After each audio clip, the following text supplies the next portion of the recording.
Okay, in this video I'm going to talk about mixing using the solo and mute modes and using volume and pan. Let's just build up this arrangement a little bit more. I'm going to go to the loop browser here. Let's just put let's say a shaker part. So I'll click on shaker. That gives me all of the shaker parts that are available.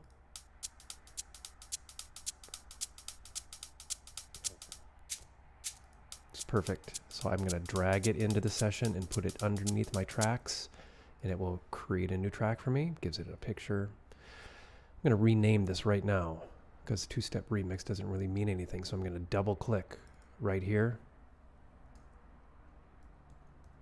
and just type in shaker. You can do the same thing here. This is my drums. Makes it easier to see these tracks. Okay, so I will loop the shaker going in the upper part of the region. Let's pull that out to the 16 bars. I'll close my loop browser and I'll option drag this guitar again. So that's a real copy. So now I've got 16 bars of music. I've got a guitar part, drums, and shaker. I want to talk about solo and mute. So this is the inspector for the track in the workspace. So every time you select a track, it updates the inspector.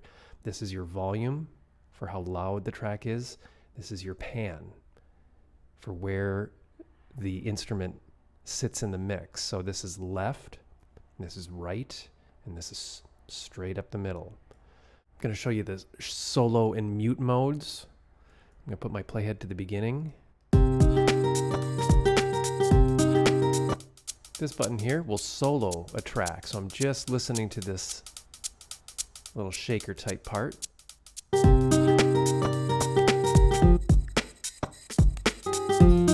And then mute is right next to it. You can just mute parts.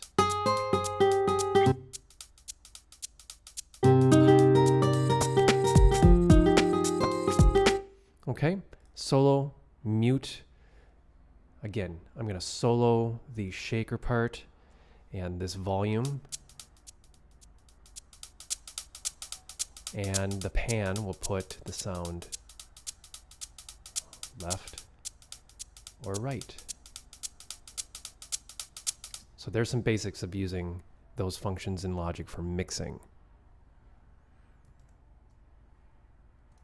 I want to quickly show you a key command to view the mixer inside Logic. If you hit the X key on your computer keyboard, it opens the mixer inside Logic.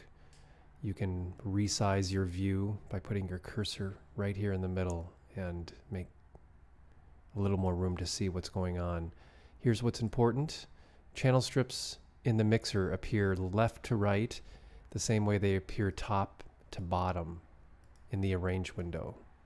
So there's my guitar, moves over to the drums, moves over to the shaker. Just an easy way to see your mix. You can really adjust and see how everything is positioned and volume stages for each of your tracks. To get out of the mixer, just hit X again.